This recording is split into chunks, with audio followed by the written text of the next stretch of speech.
Voilà. Alors, premier acteur extrêmement important de la réponse immune, les immunoglobulines. Alors, les immunoglobulines, leur histoire commence en 1900.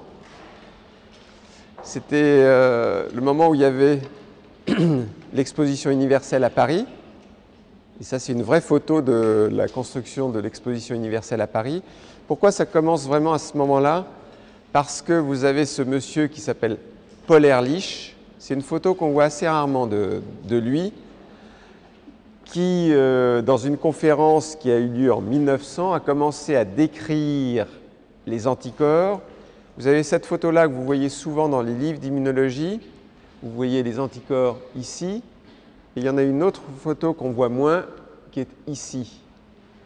Il imaginait les anticorps qui ont déjà cette forme de Y, au passage, de cette façon-là. Et le travail qu'il a fait sur les anticorps, ça a valu à Paul Ehrlich le prix Nobel en 1908. Vous allez voir qu'autour des anticorps, il y a eu beaucoup de prix Nobel, ce qui témoigne donc de l'importance des anticorps. Alors, qu'est-ce que sont les immunoglobulines? Première chose importante, et vous le voyez ici, c'est fait pour vous le rappeler, les immunoglobulines, ce sont des glycoprotéines. Ce que l'on oublie souvent, on oublie qu'il y a une partie sucrée. Donc les immunoglobulines sont des glycoprotéines qui ont une activité anticorps, c'est-à-dire qui se lient spécifiquement à une molécule dite antigène qui a provoqué leur synthèse. Donc, ce sont des glycoprotéines qui ont une activité anticorps, c'est-à-dire qui se lient spécifiquement à une molécule dite antigène qui a provoqué leur synthèse. Ce sont des effecteurs de l'immunité humorale adaptative et ils sont extrêmement importants parce que, également, en dehors de leur rôle naturel qu'ils accomplissent tous les jours chez vous, ils sont très utilisés en thérapeutique, mais ils sont également très utilisés en diagnostic. On va voir pourquoi. Alors, mise en évidence de ces anticorps. En fait, leur mise en évidence, elle a été faite en 1939 et l'expérience est la suivante. Vous avez un lapin normal. Vous faites une électrophorèse de ce lapin, c'est-à-dire vous faites migrer les protéines du lapin et vous voyez apparaître essentiellement un pic important qui est le pic de l'albumine, le pic des alpha-globulines, bêta-globulines et ici il n'y a pas vraiment de pic des gamma-globulines. Ce lapin, qu'allez-vous faire? Vous allez lui injecter, c'est vrai que vous ne voyez pas le haut du tableau, vous allez lui injecter en fait un pneumocoque de type 3 tué. C'est important que le pneumocoque de type 3 soit tué parce que sans ça, vous allez tuer votre lapin s'il était vivant. Là, injection de pneumocoque de type 3 tué. Voilà, il est à l'intérieur de la seringue, le pneumocoque de type 3. Et ensuite, une fois que vous avez injecté cet antigène, ce microbe, vous faites une électrophorèse. Et là, en comparant à l'électrophorèse du lapin qui était naïf, vous voyez apparaître dans cette région, qui est la région que l'on appelle des gamma-globulines, vous voyez apparaître un pic qui est important. Bon, vous prenez le sérum du lapin et vous allez immunoprécipiter ce sérum, c'est-à-dire que vous allez introduire l'antigène, vous allez faire une centrifugation, l'antigène va tomber au fond du tube, il est ici maintenant, et ce que vous faites, c'est que vous refaites une électrophorèse du surnageant. C'est-à-dire vous prenez ici, vous allez regarder ce qui se passe. Ce qui se passe, c'est que le pic qui était apparu ici a à nouveau disparu. Ça veut dire que dans le précipité, ici, se trouvent les molécules qui ont reconnu l'antigène, les anticorps qui sont ici, qui ont reconnu l'antigène, qui étaient responsables de la présence de ce pic.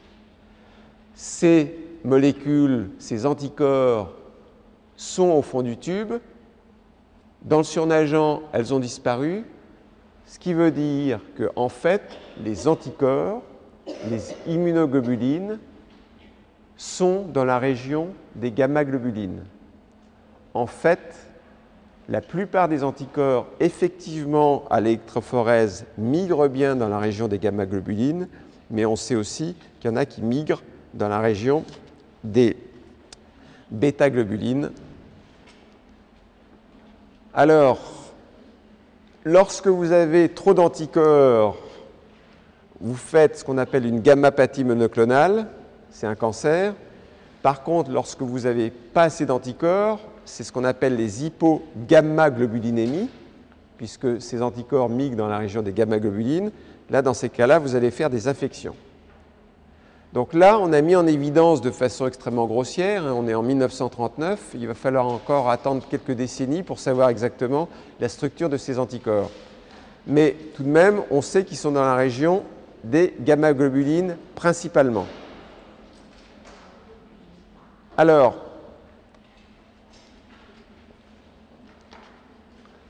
ces anticorps, tiens, c'est bizarre, il y a une chose que je ne comprends pas, voilà.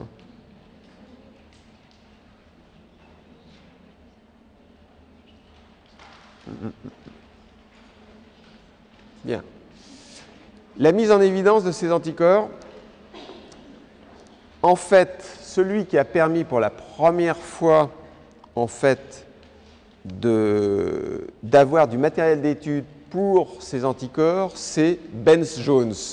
Ben Jones, il a vécu 60 ans, donc, et c'est le premier, on va le voir tout à l'heure, qui a trouvé un moyen d'avoir, en fait, ce qui va permettre d'étudier les anticorps. Ça, c'est des cristaux. Mais ce que je voulais vous passer, c'était surtout ça.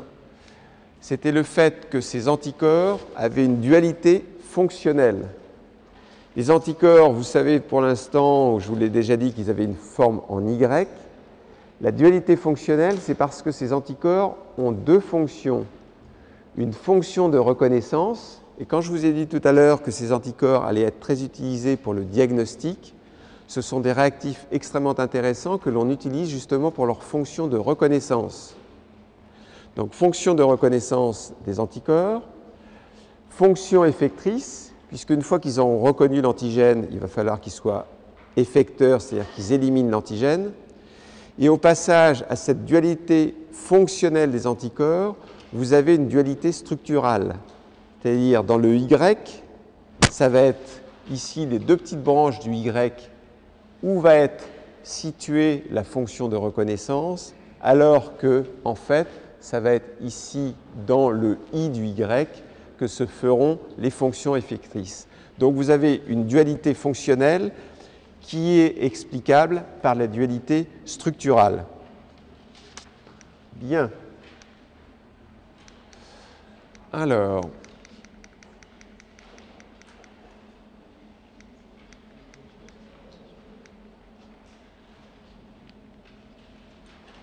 méthode d'étude et structure générale des immunoglobulines. Première chose qu'il faut que vous ayez pour étudier les immunoglobulines, pour l'instant, vous ne savez pas grand-chose des immunoglobulines, vous savez simplement qu'elles sont situées dans la région des gamma-globulines.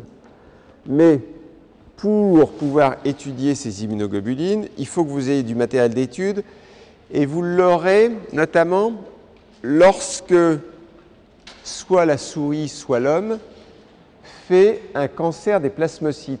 Lorsque vous faites un cancer de plasmocytes, ce qu'on appelle un myélome. Dans ces cas-là, les plasmocytes se multiplient à l'infini, produisent énormément d'immunoglobulines, donc vous allez pouvoir avoir une source d'immunoglobulines.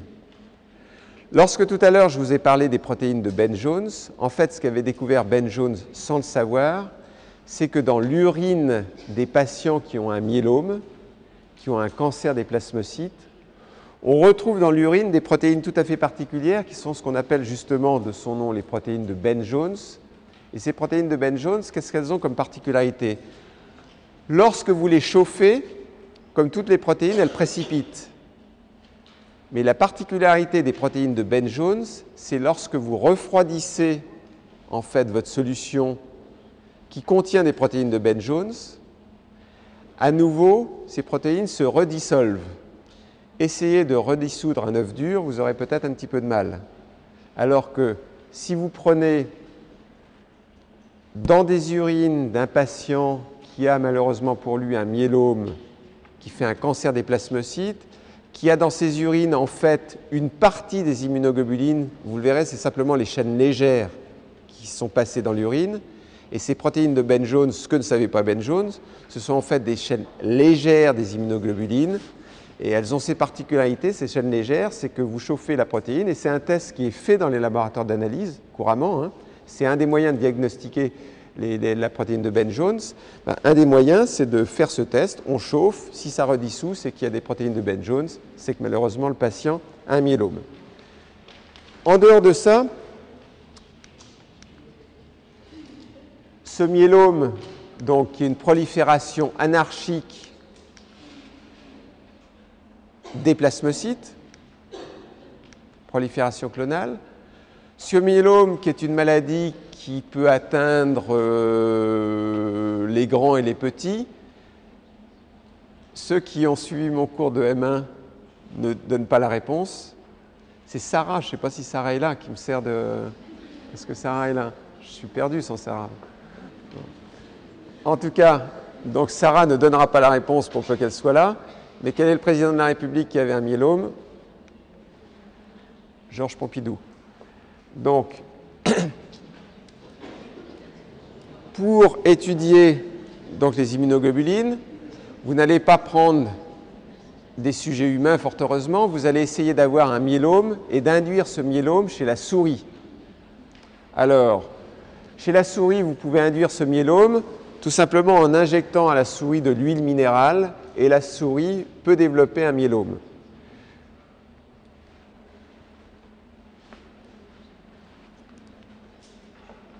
J'attends que le monsieur il ait terminé sa conversation. C'est marrant, c'est toujours à gauche que ça me casse les pieds. Alors, autre possibilité d'avoir des immunoglobulines en grande quantité, ce n'est pas uniquement d'induire un myélome chez la souris, c'est de fabriquer des anticorps monoclonaux.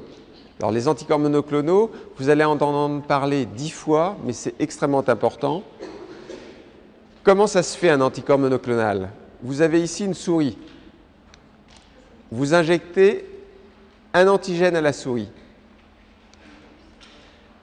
La souris va avoir une réponse immune, des lymphocytes vont se développer chez cette souris. Ces lymphocytes répondent à l'antigène, bien entendu, reconnaissent l'antigène, mais si vous arrêtiez là, la quantité d'anticorps qui va être produite par cette souris, elle est infinitésimale. Ce que vous allez faire, c'est la chose suivante, c'est que vous allez fusionner les lymphocytes de la souris avec une lignée cancéreuse de souris, avec un myélome de la souris. Donc vous avez ici des cellules bleues, lymphocytes qui répondent à l'antigène, ici des cellules rouges qui sont des cellules cancéreuses de la souris, un myélome, et vous faites un hybride lymphocyte-myélome, ce que l'on appelle un hybridome. Bleu et rouge, ça donne mauve. Donc ici, vous avez un hybridome, et il faut reconnaître que c'est un Français qui a trouvé le principe de la fusion cellulaire. C'est Georges Barsky. Donc, ce n'était pas évident de penser que vous pouviez fusionner des cellules comme ça et que ça allait marcher. Ça marche. Donc, vous avez ici un hybridome, un hybride lymphocyte-myélome, et cet hybridome a les propriétés des deux cellules mères. Du myélome, il a la propriété de se multiplier indéfiniment.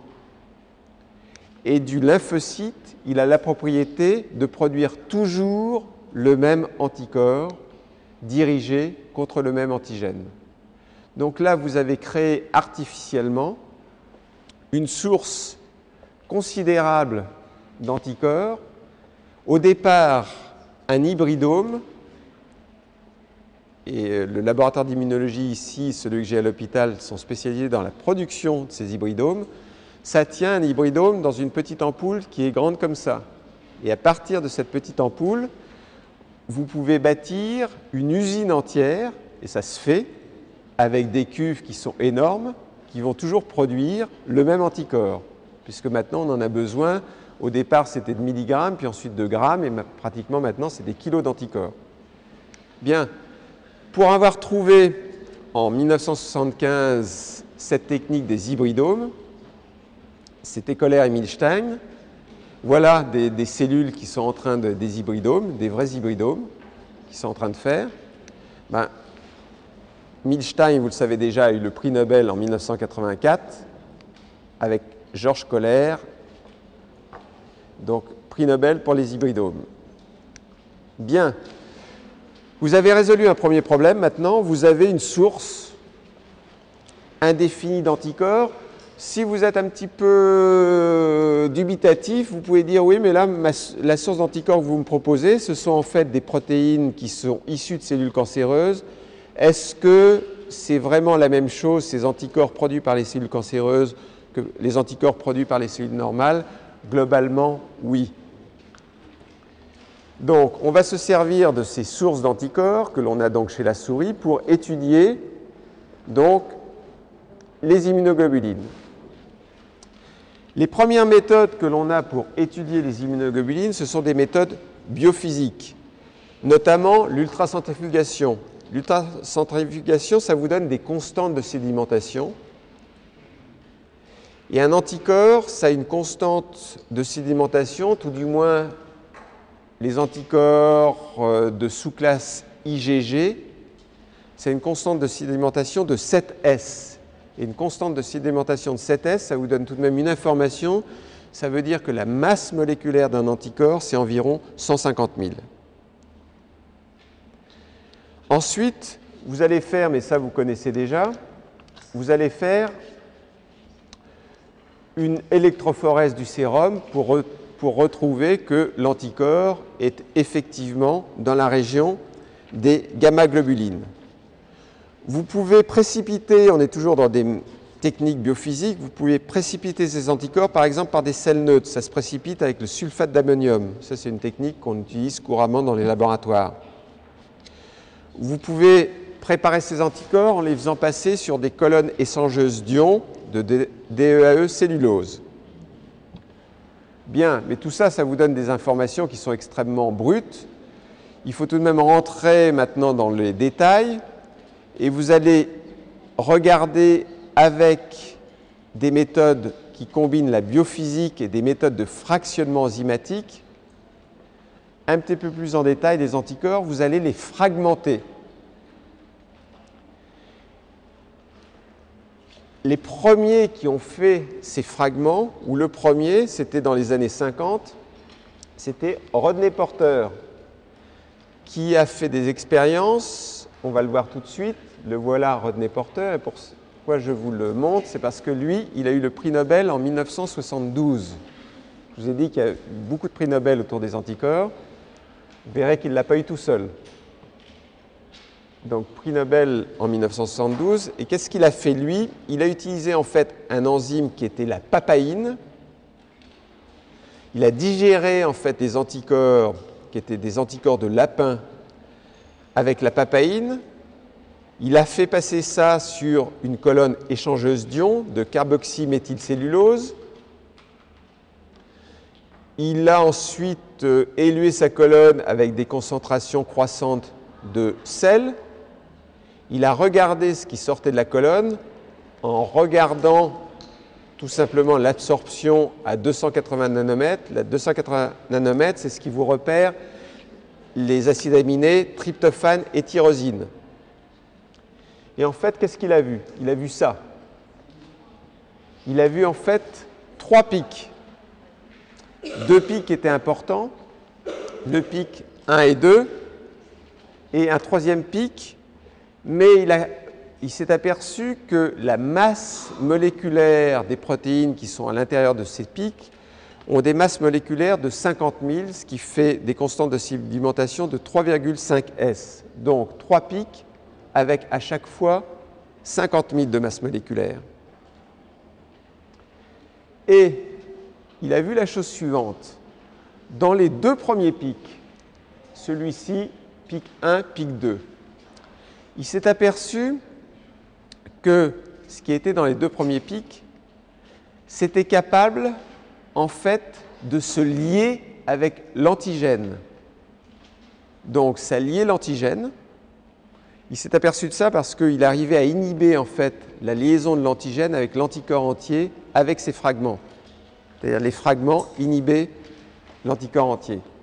Mais lorsqu'il regardait si ces fragments étaient capables de précipiter l'antigène, c'est-à-dire s'il y avait un précipitat, un culot qui se faisait au fond du tube, rien.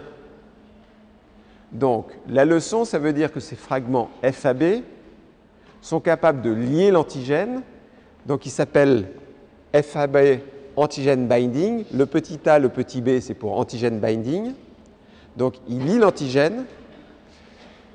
Je vais vraiment être désagréable avec celui qui est là. Il n'a jamais vu être désagréable. Vous me cassez vraiment les pieds.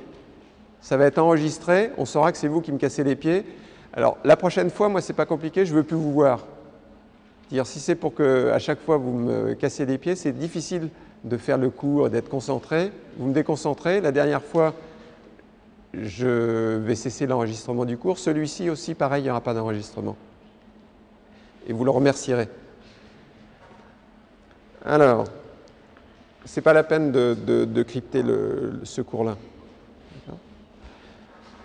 Alors, ensuite, autre fragment, c'est des fragments qui s'appellent FC. C'est des fragments qu'on avait ici. Les fragments FC, pourquoi on les appelle FC? C'est parce que ça veut dire cristallisable. Cristallisable, si une protéine est cristallisable, ça veut dire qu'elle est remarquablement homogène. Donc ces fragments FC, ce sont des fragments cristallisables, fragments homogènes. Alors si on regarde ce qui s'est passé, lorsque vous avez fait agir la papaïne, est-ce qu'on voit le petit signal hot là? Oui, ça va.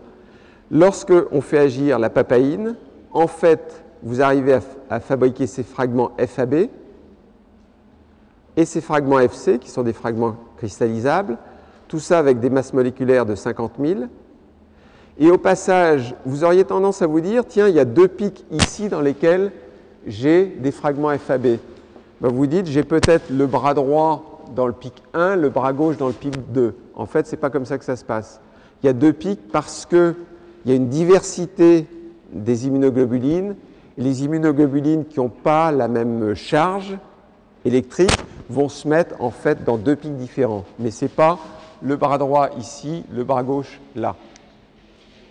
Alors, le point important, c'est que la connaissance de ces fragments, qui peut peut-être être un petit peu ennuyeux pour vous, en fait, c'est à la base d'innovation dont je vous ai déjà parlé, et un des traitements de la dégénérescence maculaire, ça se fait en vous injectant dans l'œil, en fait, des fragments FAB, en fait, d'immunoglobulines. Donc, ce médicament, Lucentis, c'est un fragment d'un anticorps monoclonal et c'est bien un fragment FAB. Oh.